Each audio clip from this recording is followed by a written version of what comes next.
Let's jump right back in where we left off.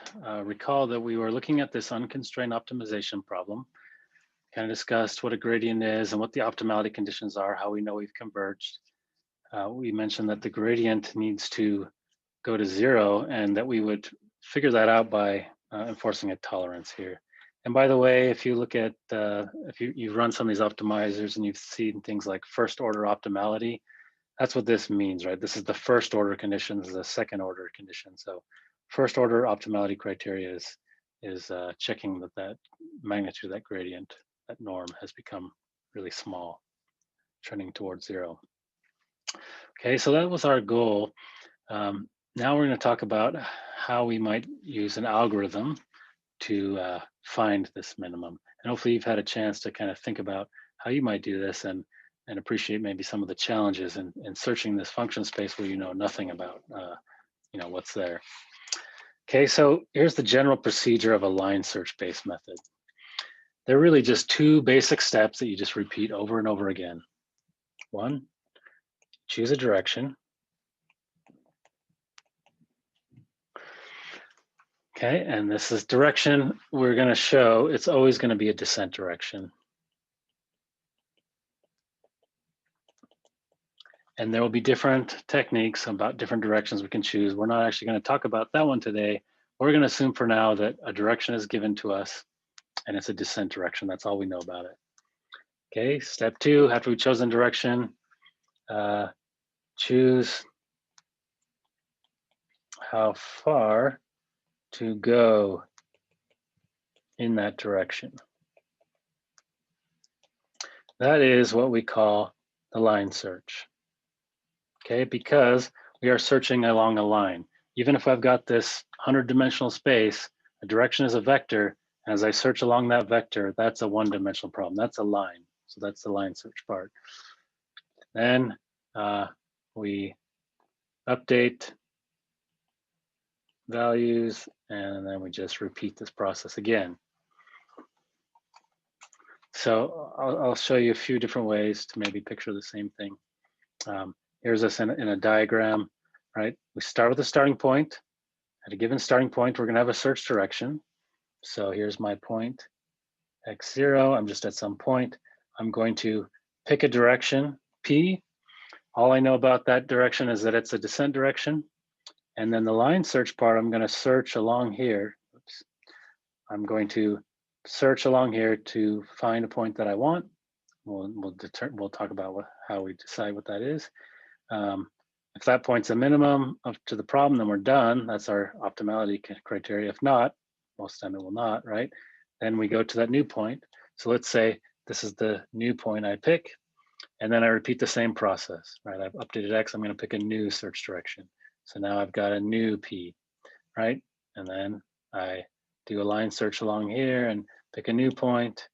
And let's say it was just at the end there. It might not, it could be here, it could be anywhere, but let's say it's here at the end. And then I pick another P, and I just keep doing that again and again until I've reached the optimum and I'm done. Okay, so again, the direction is not something how to choose that. We're not going to talk about that yet, but from our discussion last time, it should be clear that we can always choose a descent direction. We're going to know these are gradient-based methods. We're going to compute a gradient. Either that's going to be given to us, ideally, or we're going to use some methods to estimate a gradient, something we'll talk about, a whole chapter about how to estimate or compute that gradient. But given that gradient vector, right, we know how to choose directions that are in the descent direction. So some will be better choices than others, but we know we can choose one, and that's all we need to know for now, is that it's a direction that is a descent direction. Okay, so let's talk about how this line search is going to work. Again, I'm going to draw the same kind of picture I just did. I've got some point, and instead of being 0, it's going to be at iteration k. Remember, the superscript refers to iteration, so I'm at iteration k. And at iteration k, I picked some search direction, and so this is search direction P of k. That's my search direction for that iteration. And now I want to do a line search. I want to pick a point along here, and let's say the point that I pick is here. That vector here, let's say that's my new point. That's x k plus 1. It's going to be equal to xk if you remember adding things in vectors, plus some alpha times pk, all right? And this alpha here, this is called the step length. That's a scalar, right? So if alpha was 1, I would end up right here at the end of P. Alpha was 2, I'd be twice as far. If alpha was a half, I'd be halfway along this line. All right, and remember, this is a vector, this is a vector, this is a vector. The whole thing is a vector. These are vectors, but they're given. I am choosing alpha, so I have a one-dimensional problem here. I'm searching along a line. So again, this is a n-dimensional space with an n-dimensional vector, but I'm only searching along that line. So this becomes a one-dimensional problem, just choosing that scalar alpha.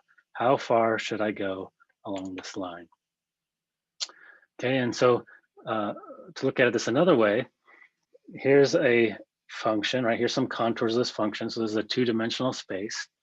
And these red lines are just showing like different iterations, right? We picked a search direction, took a step, did a line search and chose this spot, picked a new search direction, did a line search, picked this one, and we kept going, iterating until we got to the minimum.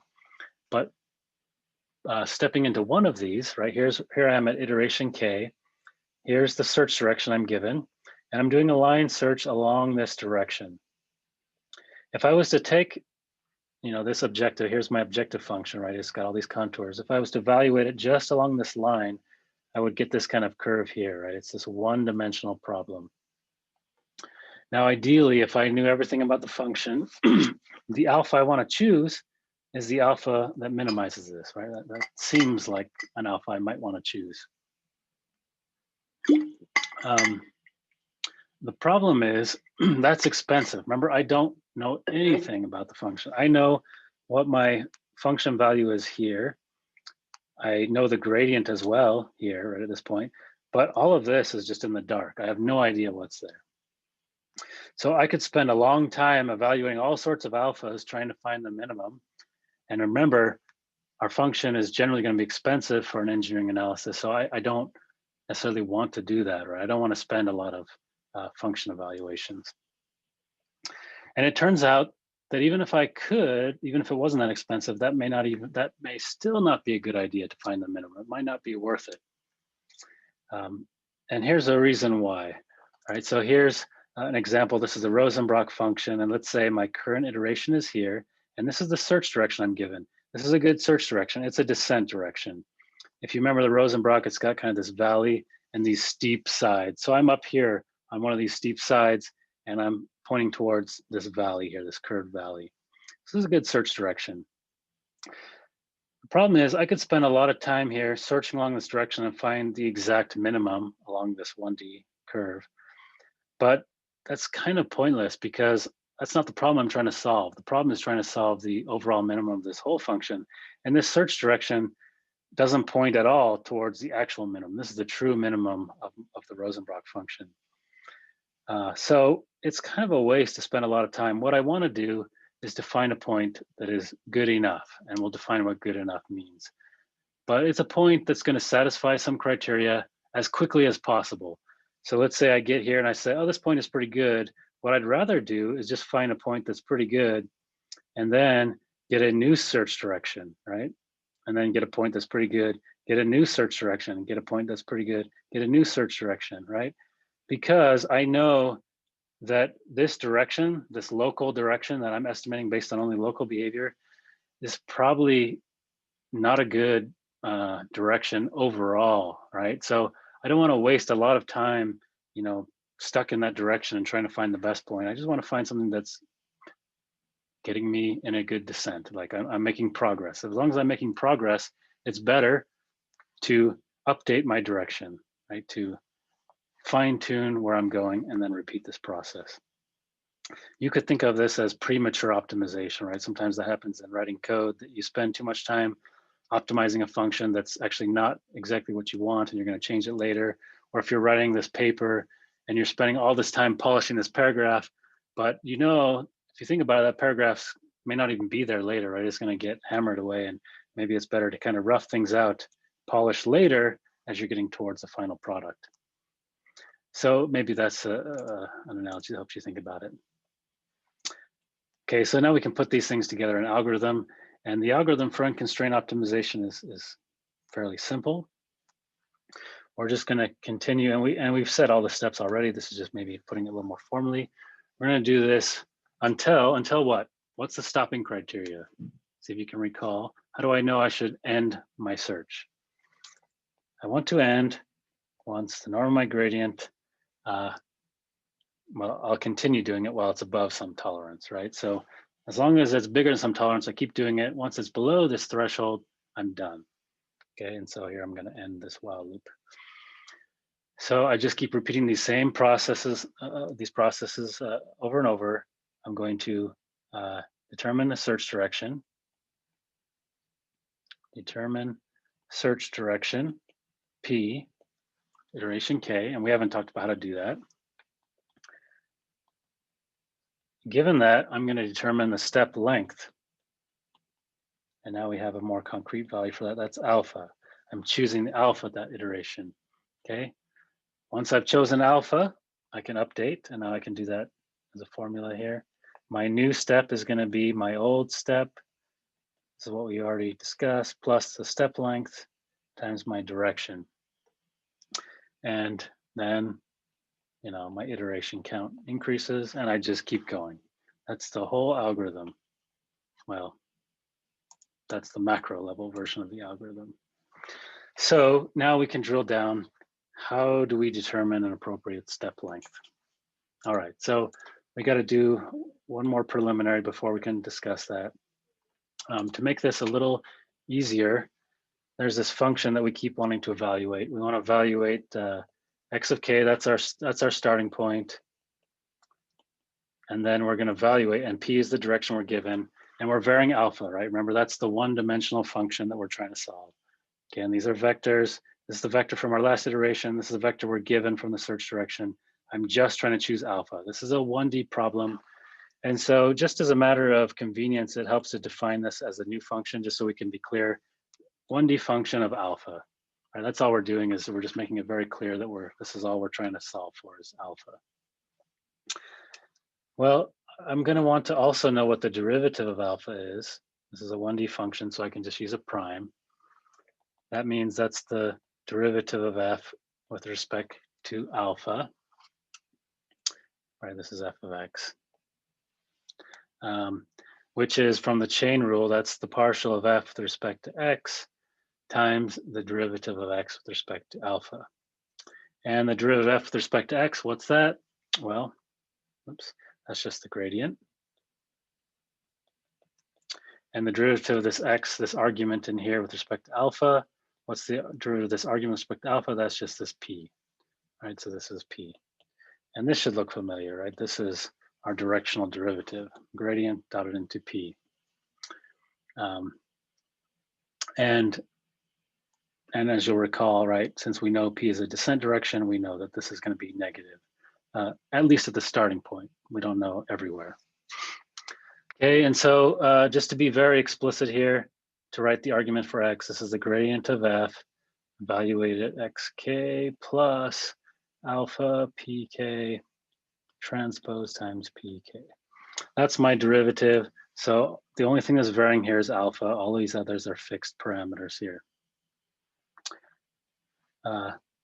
Phi prime of 0, right? That would be phi of 0, right? If I plug in phi of 0, this is 0. That just gives me my function at my starting point, or my starting point for that iteration.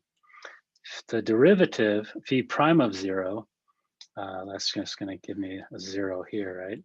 That gives me the gradient of f at the previous iteration times p at the previous iteration.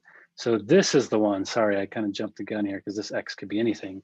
But here, this is at the previous iteration. We know that this is a descent direction. We know the gradient at that point. And so this is always going to be negative, right? Let's see that in a picture. Okay, so here's phi. Remember, we said it's a 1D function. It's always 1D.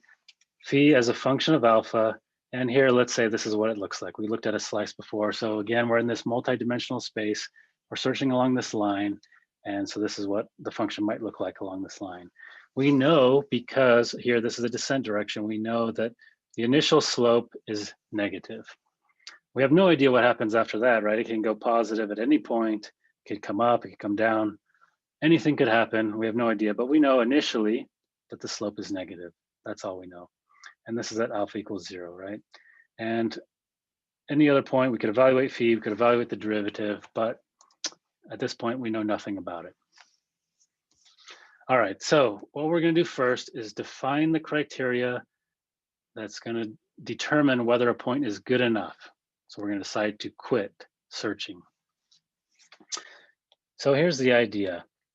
Remember, all we know about the function initially is this point and this slope. That's all I know. I know nothing else. So a reasonable prediction might be that, my function maybe just continues like this. That's going to be somewhat optimistic, right? Because I know nothing, right? So in general, it could go up, it could go down. And I know for sure that as I go further away, this is just going to be probably a worse approximation. I said for sure and probably, but as we get further away, this is going to be likely a worse approximation. I have no guarantees. So I don't want to be so stringent. So in other words, initially, this is all I know is that I have this function and a slope. Maybe my function just continues like this. So I would be happy. I'd be thrilled if the function stayed below here. It did better than I could have expected. The idea is that we are going to take some fraction of that line. So I'm going to multiply that line by some slope, some small fraction of it. And let's just draw it in a different color. Here's that same slope, but it's now some fraction. And I'm going to be happy if my function is under, this, some fraction, and we'll define what that is. So again, let's go back to this red line here. This red line is just the equation of a line. It's phi of 0, right? That's where I started from. This is phi of 0 plus alpha, that's the x value, if you will, times phi prime of 0, right? That's the equation of this line. That's just mx plus b, right? This is the equation y equals mx plus b. This is the slope m. Alpha is my x in this case because that's my x-axis here. So this is the slope mx plus b. That's my intercept. That's just the equation of a line, okay? But there's no way that I should expect to get such a big decrease. I would be happy if I even got just a small decrease. And so we're going to write it this way. This equation here, this is phi of 0 plus the slope has been reduced. Okay, everything is exactly the same except for I multiplied by some multiplier to reduce the slope. Okay, so instead of the slope being alpha, I'm going to have a new slope that's shallower. Okay, less of a slope. And again, the intuition there is that this is going to be too optimistic. If I say I need my function, I want to get, I will only accept steps that are below this line. That's going to be too stringent. Most of the time, I may not find any point, right? Because often the function could increase right away after that slope. In fact, many times it will. As I'm approaching a minimum like I am here, the function is going to curve away. So I will never find a point that satisfies it. So I've got to take my slope and be satisfied with making it shallower. How shallow? Well, we'll see in a second, but I'm going to make it shallower. And if I make it shallower, then I'm going to say anything below here, I'm going to accept. Okay, so it turns out that we are going to be happy with things that are very, very shallow. In fact, a very common mu1 is 1 times 10 to the minus, wow, there's no need to put 1 there. Oops, erase. 10 to the minus 4, almost flat. So in other words, I'm going to be happy if it just decreases, period. Not quite, there's a small multiplier there, it's not quite 0, but we're going to be happy with quite small decreases. So to write that again, this is what we call the sufficient decrease criteria. I'm going to take any alpha that satisfies these conditions. Mu1 times alpha times phi prime of 0, where mu1 could vary, but it's typically going to be something like 10 to the minus 4. Okay, this is my criteria for good enough. As long as my alpha satisfies this criteria, then I say I'm happy. Let's move forward. pick a new direction, and go again. Okay, here's a picture of what this might look like. Here is some function, right? And again, all we know initially is the function value and this slope. I know nothing else about what happens after that, and it can do all sorts of stuff. So here we just made one up where it decreases and goes up and down. Maybe that happens. Okay, so here's my sufficient decrease line. Remember, I took my slope and I made it less shallow. In fact, this is exaggerated. It's way more shallow than that. It's actually quite flat. But let's say this is what it looks like. This means I'm going to take any step that falls below this line. So everything between here, that's good, that's acceptable. Here, when above that line, that's not acceptable. I would not take that step. Anything here, again, acceptable. Here, unacceptable. So what's going to happen is that we get phi, we have phi prime. The search direction methods often, not all of them, but most of them will also give me a guess for alpha. So let's say it gave me a guess for alpha that was here. And I would check my criteria, it satisfies it, it's below the line. And I would say, done, great, move on. Let's update our step, pick a new search direction and do it again. It might happen that it gives me a point here. And I would say, that's not acceptable. Now I need you to give me a new alpha. So that's our job now. We have to choose a new alpha. And the question is, what should we do? So I'll pose that question to you. What would be a reasonable thing to do? If I picked a point and it did not satisfy sufficient decrease, what kind of alpha should I choose based on what we know so far? Well, we shouldn't go further. Why should we not go further? We shouldn't go further because we know even less as we go further. All we know is that there's a decrease here. In fact, what we do know is that if we go back far enough, we're guaranteed to get a decrease, right? Because of course, the closer we get, the more accurate this is going to follow this slope. So we know if we go to at least a very small step, we'll of course get some decrease. So in other words, we should backtrack. We should go backwards. We know that if we take smaller steps, our function is going to be a closer approximation to our slope. So we know if we go back far enough, we should get a decrease. We don't know how far back we have to go, but we do know that we should go back. So this gives rise to the simplest method, not the particularly effective one per se. Well, it will work okay. Not the best one for sure, but a simple one. And it's just called simple backtracking. And the idea is very basic. It just says, let's take our initial step. Does it work? No, go backwards. Does that work? No, go backwards. And we'll go backwards by just using a multiplier. We'll just take our initial step and multiply it by some fraction. Okay, so an algorithmic formula would look like this. Let's start with our initial point that we're given. And we're going to continue this loop until the criteria is satisfied.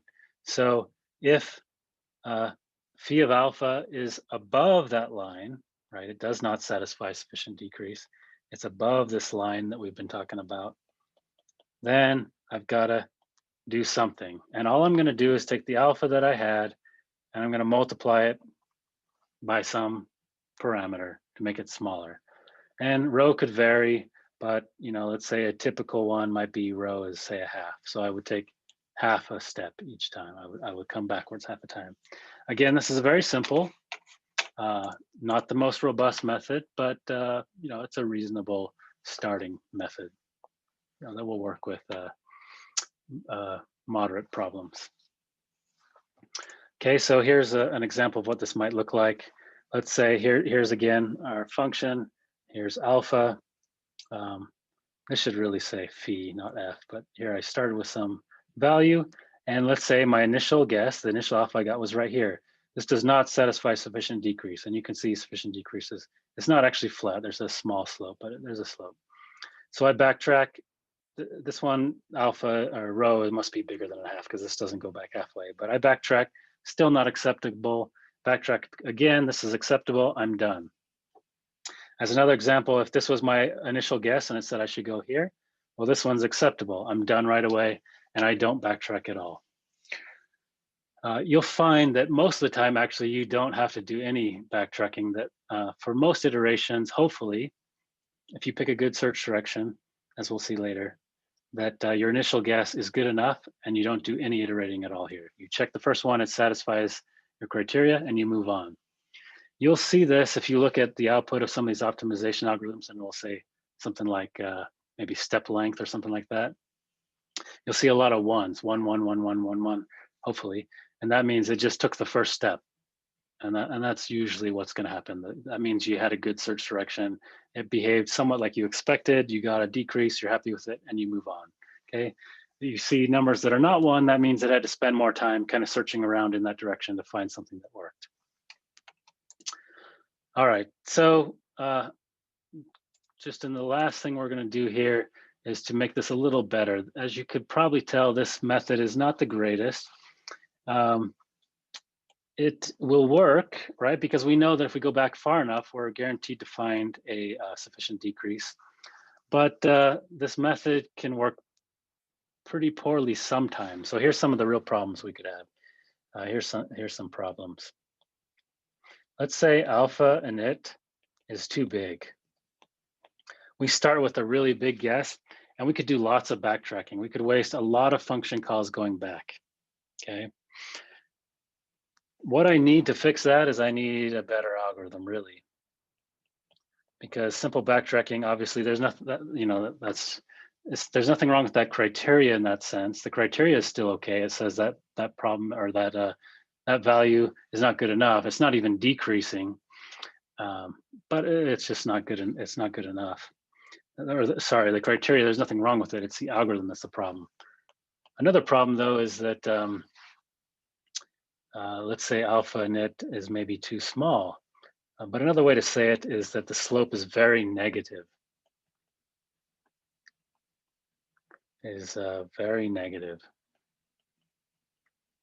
So in other words, let's go back here. Let's say, well, actually, I'll just draw it. Let's say I terminated my function. So here's phi, here's alpha, and here's where I started. And the slope went like this. And let's say that all of a sudden became way steeper. And I evaluated a function that was right here, right? And sorry, I probably should just continue this and, you know, went however it went. Okay, so my initial slope was kind of like this. Here's my initial slope. And now the new slope is really steep. I shouldn't have terminated, right? We said we generally want to move on. But if things are like going really well, we should take advantage of that. We're leaving a lot on the table, so to speak, right? The slope is really negative, so we should keep going in the direction. In other words, we found a great direction. Things are going great. So we should not stop. The problem here is not necessarily just the algorithm. We need a better criteria. I mean, the algorithm is part of it, but it's really the criteria, because this point satisfies sufficient decrease. We said it's good enough, but we really don't want to terminate. We shouldn't terminate if the slope is so negative that I could get a lot more. I could get a lot of improvement just by continuing. I've stumbled upon a great direction. Let's take advantage and keep going. In other words, so I need a new criteria, or I should say an additional criteria. I don't need to get rid of the first one. That one's still good. I need an additional criteria. Okay, this additional criteria is called the curvature condition. So the idea is, you know, changing mu1 isn't going to really help, right? If I made that slope steeper, that doesn't really change anything. The idea here is I want to do something about the slope that I'm looking at. And maybe, as was hinted at, if we have a mu1, then maybe we should have a mu2. So here's the second criteria. I'm just going to write it out here, and then we'll talk about what it means. As suggested, it should have something to do with the slope. We're comparing our slope here compared to the initial slope. So here's the initial slope, phi of 0, and here's the slope at the candidate point, phi of alpha. And I want the slope, and I'm actually not going to really care about whether the slope is positive or negative. This initial one is always negative. So I'm going to take the absolute value just to make it positive. I want the magnitude of that slope to be less than that with some multiplier. Okay, that's going to be a criteria that says I should stop. Let's take a look at what that looks like and then unpack this. So here's that same criteria written again, and here's what that looks like. So again, everything below here satisfies the first criteria. This is all sufficient decrease. The second criteria says that my slope should become flatter. So here's where I was initially, here's my slope, and now I wanna multiply by some number that's less than 1. So mu2 is typically gonna be, let's say, between 0.1 and 0.9. So it's a number that's less than 1. So I've taken my original slope and said, I want the slope to become flatter. If it's a steeper slope, then I should keep going. I shouldn't terminate. I should make it flatter. Notice that if mu2, whoops, if mu2 was 0, what would that mean? That would mean I was doing an exact line search, right? I would look for the point where the slope was 0. That would be the exact minimum. We said we didn't want to do that. That's too expensive. I'm just saying I want something that is relatively flat. So here you can see these points where it's starting to flatten out. And I don't really care so much if it's negative or positive. That just means I'm somewhere in the neighborhood of a flat point, and I'm going to quit there and then, you know, pick a new direction again. So I've provided a more stringent criteria. I'm not happy that it's just below this line, because if it's really steep, I should keep going. But if it's below this line and it's fairly flat, then I should stop, because, you know, I'm going to be wasting time searching this flat direction, and I'm probably not in a good search direction anyway. So let's move on. Okay, so we take those two conditions together. They're called the strong Wolfe conditions. I'm not going to talk about an algorithm so that improves this. Obviously, simple backtracking is not enough if you want to apply the second condition. I should say, for the homeworks and things, just using simple backtracking in the first condition will be sufficient. It will work fine if you do things right. If you want to do better algorithms, then you can add this additional criteria, and that means you need a better method, right? Because simple backtracking has nothing, it doesn't deal with this at all, right? So we need a better algorithm. The book outlines one such method. There are many others. I guess one main idea that we could say you could think about why we're not doing a very good job with the algorithm is, remember, with backtracking, we know our function, our slope here. We evaluate some new point and we say it's not good enough, and then we just back up and we back up. But every time we back up, we're using no new information, even though we just evaluated the function here, and maybe we even got the derivatives, right? We at least have a function and maybe derivatives. That tells us a lot about the behavior in between, right? So here, let's go back here, right? Like if I said this was my initial point, and now I evaluate a function and a slope here, and a function and a slope here, I actually know a lot more about the behavior of my function. Or here I know a function and a slope. I could use that information to provide a better estimate than just, oh, back up halfway. I can provide a better guess for where I should go. And that's maybe some intuition into how these better algorithms work. And like I said, if you're interested in the details, the textbook goes through this in good detail, and you can take a look there, but I won't go through it here. Okay, so next time what we're going to do is we're going to start talking about the other piece of this algorithm. We've discussed how to do the line search, or choosing how far to go along that line. The next step is, how do we choose which direction to go? So that'll be next time. See you then.